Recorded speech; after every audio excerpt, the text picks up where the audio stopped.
Hello दोस्तों, welcome to orders academy. I hope कि आप लोग बहुत अच्छे होंगे एंड आपकी तैयारी बहुत अच्छी चल रही होगी। आपका लास्ट पीक आवर्स चल रहे हैं आपकी तैयारी के, तो जितनी प्रैक्टिस और मॉक टेस्ट दिए जाएं दो और अपना स्कोर इम्प्रूव करो। इस वीडियो के माध्यम से मैं आपके साथ डिस्कस करूंगा कि आपको फॉर्म को फिल करते टाइम किन किन सावधानियों का ध्यान रखना है, किन किन बातों का ध्यान रखना है और कितनी सतर्कता के साथ फॉर्म को फिल करना है कि आपको फर्दर कोई प्रॉब्लम नहीं आए ज्वाइनिंग तक। क्योंकि फॉर्म फिलिंग आपका फर्स्ट स्टेप होता है और बहुत बहुत सावधानी के साथ आपको फॉर्म को फिल करना है।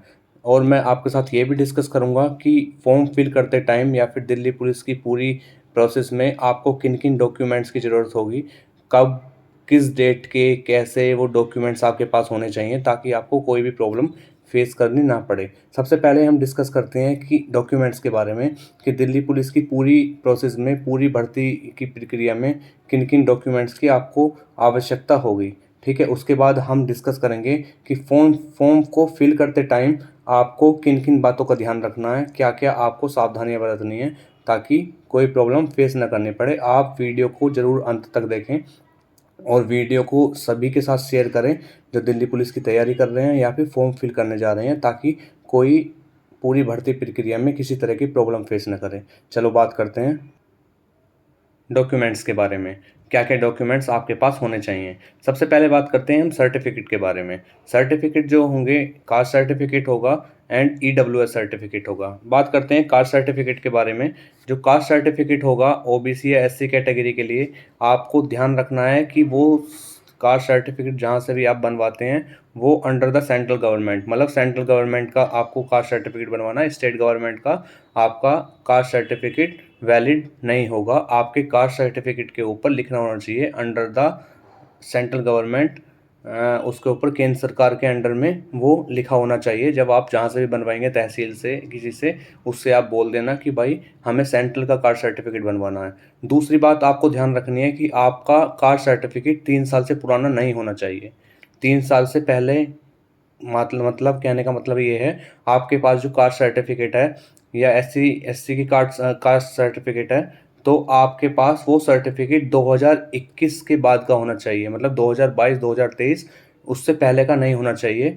अदरवाइज वो आपका मान्य नहीं होगा। दूसरी बात ये, आपका सर्टिफिकेट क्रूशियल डेट से पहले का बना होना चाहिए। यदि अभी आपने सर्टिफिकेट नहीं बनवाया है तो आप अपना सर्टिफिकेट बनवा लीजिए। आपकी जो क्रूशियल डेट है वो है closing date of application form, मतलब 30 सितंबर आपकी क्रूशियल डेट है। उससे पहले आप अपने सभी सर्टिफिकेट तैयार करा लें, आइदर वो कास्ट सर्टिफिकेट हो या ईडब्ल्यूएस सर्टिफिकेट हो। उसके बाद बात करते हैं दूसरी बात ये, जो ओबीसी का सर्टिफिकेट होता है वो जो दिल्ली के अंदर जाट कास्ट होती है उनका बन जाता है। ओबीसी का सर्टिफिकेट दिल्ली वालों का, वो ओबीसी में आते हैं। यदि अदर स्टेट से जो जाट कास्ट होती है वो सेंट्रल में आती है, उनको ओबीसी का सर्टिफिकेट स्टेट का बनता है, सेंट्रल का नहीं होता। सेंट्रल में वो जनरल में काउंट होते हैं।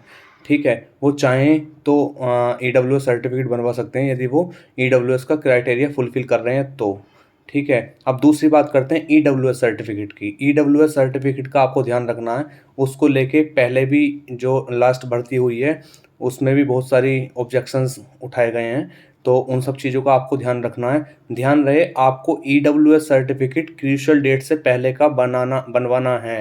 यदि आप क्रूशियल डेट से बाद बनवाते हो और बोलते हो कि फाइनेंशियल ईयर तो सेम होती है, क्योंकि ईडब्ल्यूएस सर्टिफिकेट फाइनेंशियल ईयर के लिए वैलिड होता है 1 अप्रैल से 31 मार्च तक। तो आप ये मत सोचना कि हम ईडब्ल्यूएस सर्टिफिकेट बाद में बनवा लेंगे, भाई फाइनेंशियल ईयर तो सेम ही है। नहीं, आपको अपना क्रूशियल ईडब्ल्यूएस सर्टिफिकेट 30 सितंबर से पहले बनवा लेना है, अदरवाइज आप यूआर में काउंट होंगे। ये बिल्कुल स्पष्ट बोला है दिल्ली पुलिस ने अपने नोटिफिकेशन में। यदि आप अपना ईडब्ल्यूएस सर्टिफिकेट क्रूशियल डेट से बाद बनवाते हैं तो आपका वो सर्टिफिकेट वैलिड नहीं होगा, आप यूआर में काउंट होंगे। ठीक है, पहली बात तो ये, आपको अपना ईडब्ल्यूएस सर्टिफिकेट क्रूशियल डेट से पहले का रखना है। दूसरा, वो ईडब्ल्यूएस सर्टिफिकेट 1 अप्रैल से बाद का बनवाया हुआ होना चाहिए। यदि आपका सर्टिफिकेट 1 अप्रैल से पहले बनवाया हुआ है तो आपका लास्ट फाइनेंशियल ईयर का है, वो इस फाइनेंशियल ईयर का नहीं है। तो सिंपल सी बात ये है कि आपका ईडब्ल्यूएस सर्टिफिकेट 1 अप्रैल 2023 से 31 सितंबर 30 सितंबर 2023 के बीच का होना चाहिए, तो आपका ईडब्ल्यूएस सर्टिफिकेट वैलिड है, अदरवाइज़ नहीं है। तो सर्टिफिकेट को लेके आपके ऑलमोस्ट डाउट सभी क्लियर होंगे, ठीक है। इससे अलग कोई क्वेरी बचती नहीं है सर्टिफिकेट की, ठीक है। इससे अलग भी आपके दिमाग में कोई क्वेश्चन हो तो आप मुझे कमेंट कर सकते हैं, मैं उसे आपको रिप्लाई में बता दूंगा, ठीक है। दूसरा, अब बात करते हैं ड्राइविंग लाइसेंस। सबसे पहली बात ये, ड्राइविंग लाइसेंस मेल कैंडिडेट के लिए चाहिए, फीमेल को ड्राइविंग लाइसेंस की ज़रूरत नहीं है। दूसरी बात ये, ड्राइविंग लाइसेंस आपको फॉर्म फिल करने के टाइम नहीं चाहिए, ठीक है। वहाँ आपसे ये पूछ सकता है ड्राइविंग लाइसेंस आप रखते हैं नहीं रखते, वहाँ येस कर देना कि हाँ रखते हैं। आपको पीई एंड एमटी के समय, फिजिकल एंड मेजरमेंट टेस्ट के समय आपके पास ड्राइविंग लाइसेंस की हार्ड कॉपी होनी चाहिए। ऐसे नहीं आप पर्ची दिखा दें कि भाई हमारा तो बन गया है, अभी आया नहीं है। आपके पास उस टाइम ड्राइविंग लाइसेंस की हार्ड कॉपी ही मान्य होगी, अदरवाइज़ आप एलिजिबल नहीं हैं। दूसरी बात ये, जो ड्राइविंग लाइसेंस में आपका नाम है और नाम की स्पेलिंग है, वो 10th और 12th क्लास की मार्कशीट से मैच करनी चाहिए, ठीक है। अलग अलग नहीं होने चाहिए। यदि आपका अलग अलग है तो उसे अपने फॉर्म, अपने उसमें अपडेट करा लीजिए, ठीक है। उसे स्पेलिंग को या नाम को चेंज करा लीजिए, दोनों में सेम होना चाहिए। इस सब चीज़ों को डॉक्यूमेंट्स वेरिफिकेशन से पहले अपडेट करा लेना, अदरवाइज़ आपको ज्वाइनिंग में प्रॉब्लम आएगी। उसके बाद बात करते हैं एनसीसी सर्टिफिकेट का। जिस बच्चे के पास एनसीसी का सर्टिफिकेट है वो उसे एक्स्ट्रा एडवांटेज मिल जाता है। यदि उसके पास ए ग्रेड सी ग्रेड का सर्टिफिकेट है तो उसे 5% रिलैक्सेशन मिल जाता है नंबर में, ठीक है। यदि उसके पास बी ग्रेड है तो उसे 3% मिल जाता है। यदि उसके पास ए ग्रेड है तो उसे 2% का रिलैक्सेशन मिल जाता है। तीसरी बात ये है कि आपके पास उसमें एजुकेशन क्वालिफिकेशन में 10th और 12th की मार्कशीट मस्ट है। At the time of documents verification, जब आपका सिलेक्शन हो जाएगा उसके बाद जब आपका डॉक्यूमेंट्स वेरिफिकेशन होंगे तो आपके ओरिजिनल 10th और 12th के जो मार्कशीट है वो आपकी सबमिट कर ली जाएगी। तो आपके पास वो ओरिजिनल होनी चाहिए, वो इंश्योर कर लें, ठीक है। और अपने पास बिल्कुल ध्यानपूर्वक उसे रखें। फिर बात करते हैं हम फॉर्म फिल करते टाइम किन बातों का ध्यान रखना है, ठीक है। सबसे इम्पोर्टेंट बात यही है कि आपको फॉर्म को जब फिल करेंगे उस टाइम आपको किन किन बातों का ध्यान रखना है, बहुत ध्यान से सुनना है इन बातों को और अप्लाई करना है जब आप फॉर्म फिल करें, क्योंकि भाई फॉर्म फिल बहुत सेंसिटिव मुद्दा है। फॉर्म फिलिंग में कोई भी गलती नहीं होनी चाहिए, क्योंकि जो एक बार गलती होगी तो वो प्रॉब्लम आपको फिर एंड तक फेस करनी होगी और फिर आप पछताते रहेंगे कि काश उस टाइम हम ध्यान कर लेते। तो ये गलती नहीं होती। तो सबसे पहले हम बात करते हैं फ़ोटोग्राफ्स एंड सिग्नेचर की। आपके फ़ोटोग्राफ जो होना चाहिए वो रिसेंटली होना चाहिए, मतलब 3 महीने का अंदर अंदर होना चाहिए, ताकि जब आप एग्ज़ाम देने जाएं तो आपका जो मतलब आपका जो फेस है और फ़ोटो जो है उसमें मैचिंग करने में कोई प्रॉब्लम ना आए, कोई ऑब्जेक्शन ना हो कि ऐसा ना हो आप 3-4 साल पुराना फ़ोटो ही पेस्ट कर दें और आप वहाँ सेंटर में आपको पहचानने से मना कर दें, भाई तुम तो हो नहीं, वहाँ एग्ज़ाम देने में आपको दिक्कत क्रिएट हो। दूसरा, दिल्ली पुलिस ने अपने नोटिफिकेशन में कहीं पर भी ये मेंशन नहीं किया है कि आपके फ़ोटोग्राफ पर डेट ऑफ फ़ोटो या डेट ऑफ बर्थ होनी चाहिए। वो बिल्कुल ज़रूरत नहीं है, ठीक है। डेट ऑफ फ़ोटो या डेट ऑफ बर्थ लिखवाने की बिल्कुल सिंपल फ़ोटो चल जाएगा।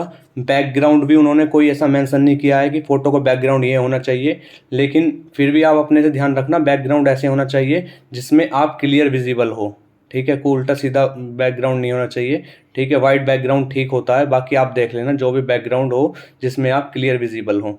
दूसरा बात आती है सिग्नेचर। जब आप अपने सिग्नेचर करके स्कैन करें तो ध्यान रखें आप अपने सिग्नेचर वाइट पेपर पर करें, ताकि लाइनिंग वाले पेपर पर नहीं करें, वाइट पेपर पर सिग्नेचर करके उसे ही स्कैन करें। आगे बात करते हैं आगे प्रोसेस क्या होता है, फॉर्म फिलिंग में आपको किस किस चीज़ का ध्यान रखना है।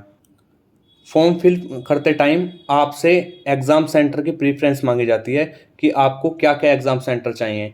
तो जो भी आपके नियर बाई हो, यदि आप नॉर्थ ईस्ट से या फिर दिल्ली से दूर से बिलोंग करते हो तो नोटिफिकेशन में या फिर जब आप फॉर्म फिल करेंगे वहाँ पर एग्ज़ाम सेंटर खुल जाएंगे। सीआर रीजन हो, एनआर रीजन हो या कोई सा भी रीजन हो, तो आप अपने आसपास के एग्ज़ाम सेंटर को लॉक कर सकते हैं, ताकि आप एग्ज़ाम देने के लिए अपने आसपास ही जाएं, कोई दूर, ज़्यादा दूर ना जाएं, आपके आसपास ही आपका एग्ज़ाम कंडक्ट हो जाएगा।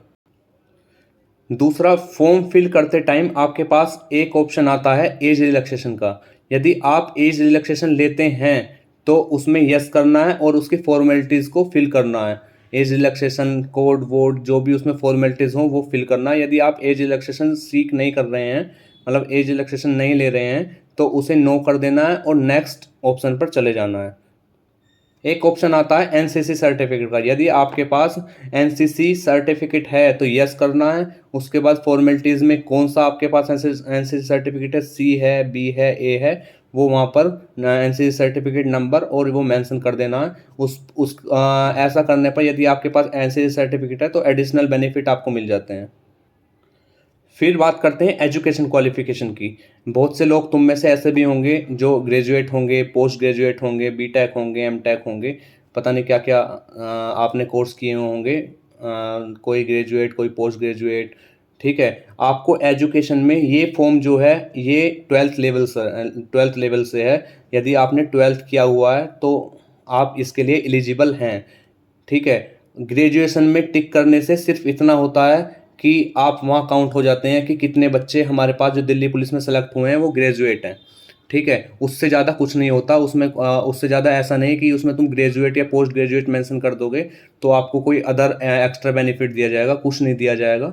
ठीक है, ध्यान रहे यदि आप ग्रेजुएशन का टिक करते हैं कि हाँ मैं ग्रेजुएट हूँ, तो आपकी ग्रेजुएशन 30 सितंबर 2023 से पहले आपके पास कंप्लीट होकर डिग्री आ चुकी हो, मतलब उससे पहले आपका रिजल्ट आ गया हो 30 सितंबर 2023 से पहले।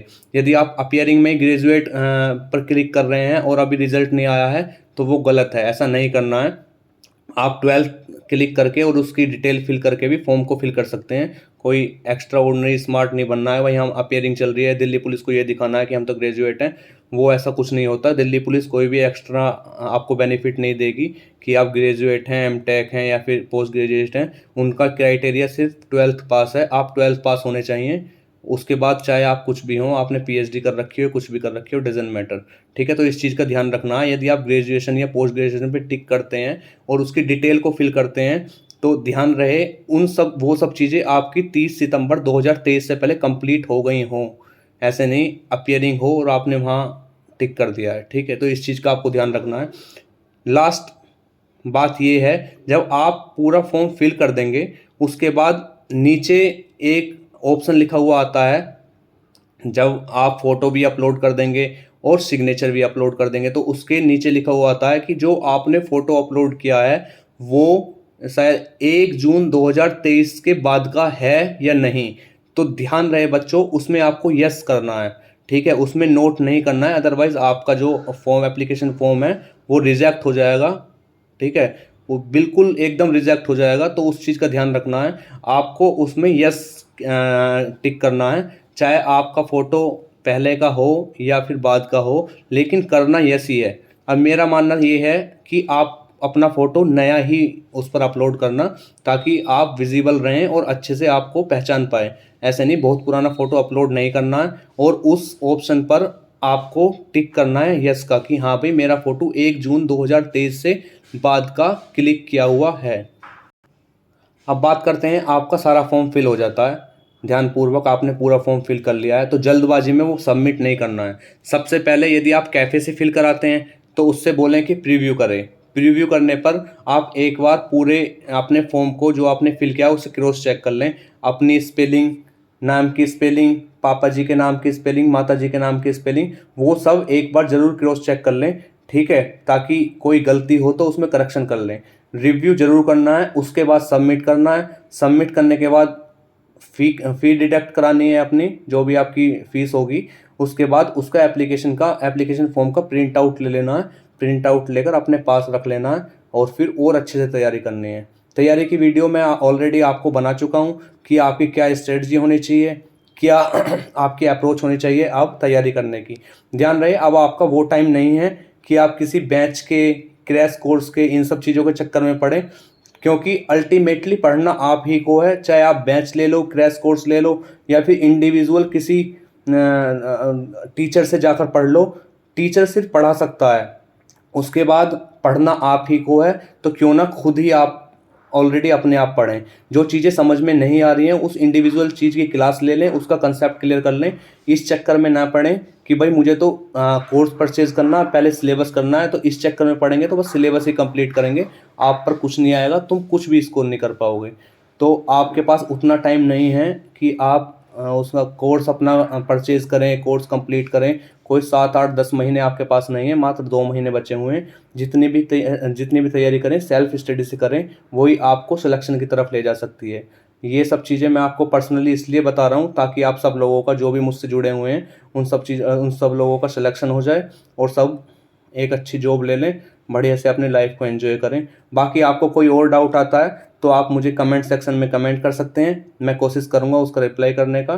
ठीक है, मेरी वीडियो को शेयर कर सकते हैं अपने दोस्तों के साथ या फिर जो भी आपके सराउंडिंग्स में दिल्ली पुलिस की तैयारी कर रहे हैं उनके साथ, ताकि उन लोगों के पास भी ये इन्फॉर्मेशन पहुंच पाए। और मेरे चैनल को सब्सक्राइब कर सकते हैं। बाकी टाइम टू टाइम मैं अपडेट रहता रहूँगा आपसे और इन्फॉर्मेटिव वीडियो आपके लिए लाता रहूँगा। और मेरे कॉन्टैक्ट, मुझसे जुड़ने के लिए मुझे इंस्टाग्राम पर फॉलो कर सकते हैं। अनुज पंडित 1497 मेरी इंस्टाग्राम आईडी है, वहाँ पर मुझे फॉलो कर सकते हैं। ठीक है, बाकी अपना ध्यान रखिए, स्वस्थ रहिए और अच्छे से तैयारी कीजिए। मेरी तरफ से आप सभी को बहुत सारी शुभकामनाएं। आप सभी का सिलेक्शन हो। ठीक है, best wishes, all the very best. Thank you so much.